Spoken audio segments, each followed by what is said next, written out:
We continue our fantastic form in 2025 with another win, after another dominant display in the Premier League against Bournemouth. However, a lot is going on behind the scenes at the club. In today's video, we have some massive FSG news to dive into, whilst also going over the latest Liverpool news from the last 24 hours. Finally, we will also go over our 5 main talking points from today's 2-0 win against the Cherries. There is so much to discuss in today's video, but first, make sure you like the video and subscribe to the channel for more Liverpool content. But first, Arne Slot has offered an update on Trent Alexander-Arnold's injury that forced him off during Liverpool's 2-0 win against Bournemouth. Liverpool may not have been at their most fluent attacking best against Bournemouth, but they were professional in victory against strong opposition. Mo Salah's goals sent the travelling cop home happy, having extended their lead, at least temporarily, at the top of the Premier League. The only downside to the win over Bournemouth came when Alexander-Arnold was forced off through injury. The right-back's day ended early when he went down with what appeared to be a hamstring injury, meaning he was replaced by Connor Bradley for the last 20 minutes. After the match, Slot commented on the injury saying,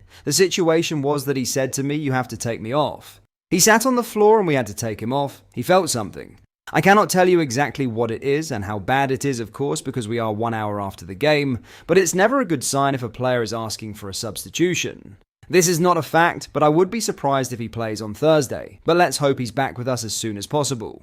Thursday's match is against Spurs in the League Cup semi-final at Anfield, with the Reds 1-0 down from the first leg, and the subsequent game against Plymouth a chance for rotation. The number 66 would likely have started. Instead, Bradley should make his 8th start of the season as Alexander-Arnold's trusted right-back alternative. After Plymouth on Sunday, Liverpool's upcoming Premier League fixtures are Everton away, Wolves at home, Man City away, and Newcastle at home. This isn't Alexander-Arnold's first hamstring issue this season. In November, he missed 3 matches due to a similar problem, and this is now the 3rd time in 18 months he has missed football due to hamstring injuries. In some huge FSG news, Liverpool owners Fenway Sports Group are still actively seeking at least one more club to add to their portfolio, but a long wait for investment is no surprise. Though talk of FSG acquiring a new football club to operate along Liverpool has quietened significantly in recent months, work is still underway in identifying the right opportunity. That is according to the Liverpool Echo's chief business of football writer Dave Powell, who writes that the ownership group remain committed to a project led by Michael Edwards. It is maintained that there hasn't been a timescale placed on it, and that despite a failed bid to purchase Bordeaux in July, they are simply willing to wait for the right investment opportunity. FSG's stance should come as no surprise, and there is no indication that Edwards, appointed CEO of football in March 2024, with an emphasis on leading a multi-club model, would be at odds with this. This is, after all, the exact approach the American-based group have taken when it comes to transfers at Liverpool. They are more considered when it comes to investing, preferring to remove as much risk as possible. But there is also an opportunistic side, and that was shown with the Bordeaux move, Powell explains. Explaining this long wait for investment, an interesting parallel is made with Redbird Capital Partners, minority shareholders in FSG, and their eventual purchase of Toulouse in 2020. That deal was the culmination of more than 2 years of work, which saw Damien Comolli, once Liverpool's sporting director, work with a dossier of more than 80 clubs from across Europe and beyond. This included analytical research on not just the football infrastructure, finances and media deals, but also the demographics of the places they were looking to acquire clubs in, looked at in a deep and meaningful way. Put simply, FSG will be seeking the right club for the right price in order to not only benefit their portfolio, but also have the ability to enhance Liverpool. Any additional club will be viewed as a development prospect for Liverpool, particularly when it comes to signing players who could eventually make the leap to Arne Slot's squad. Interestingly, ESPN reports that FSG are now ready to sell a minority stake in another of their assets, NHL franchise the Pittsburgh Penguins, while there is known interest in expanding into the NBA. In this part of the video, we will go over the 5 major talking points from our win against Bournemouth. Number 1. Reds show off squad depth. You had to feel for Bournemouth manager Andoni Iraola, coming into this game as he did with a frankly ludicrous 9 first-team players missing through injury. Liverpool, meanwhile, arrived on the south coast with every single player fit, a rare situation that meant stars such as Joe Gomez and Federico Chiesa had to be left out of the squad entirely. Contrast that to this point last season, when the Reds were going through a similar crisis to their opponents, all while being expected to keep up Premier League title-winning pace. That they have thus far avoided those Liverpool's problems could well prove to be the reason they get over the line this time around. It might also mean more people recognise that, in a normal campaign not beset by a freakish number of fitness issues, Liverpool possess the strongest squad in the division. Trent Alexander-Arnold's withdrawal will be a concern, and Slot explained that he felt something, but I cannot tell you exactly what it is and how bad it is. Number 2. What more can we say about Salah? The fact is, every journalist and fan is running out of superlatives to describe Mohamed Salah, and so the only way to truly convey his greatness is by reeling off the records he collects on a weekly basis. Against Bournemouth, the Egyptian scored twice to move himself past Frank Lampard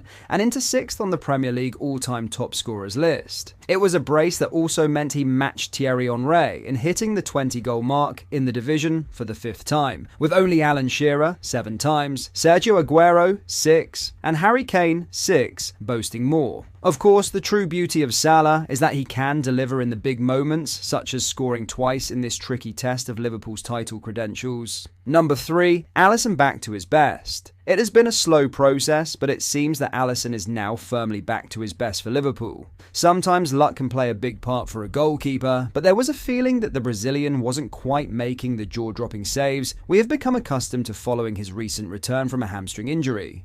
But he has slowly found his feet again of late and can have few doubters remaining following his performance in a crucial win on the South Coast. Although the Reds were generally good defensively, their goalkeeper still had to keep out 0.75 xGOT, including through a phenomenal reflex save down low to his right late in the game to prevent a goal that could have set up a nervy finish. It bodes incredibly well for Liverpool that their last line of defence is showing the world-class form that made his name again.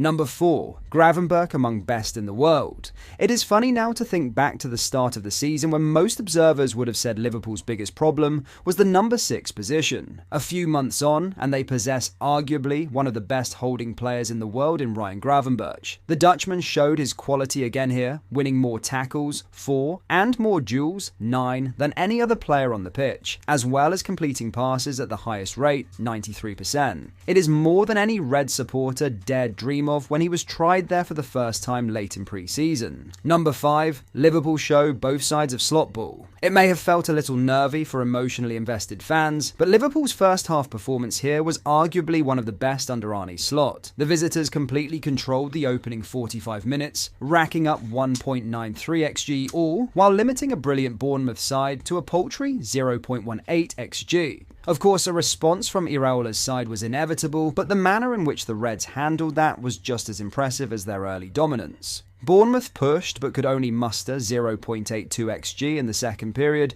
before ultimately being undone by Salah on the break. That this team is capable of both dominating games and grinding them out when necessary is exactly why they are sat top of the pile, 9 points clear of Arsenal ahead of their meeting with Man City on Sunday. For the Reds, attention next turns to domestic cup action, with Spurs and Plymouth up next before the trip to Everton next midweek. But that is all for today. Thank you for watching. I hope you did enjoy. If you did, please drop a like on the video and subscribe to the channel for more. Thank you. I'll see you in the next video.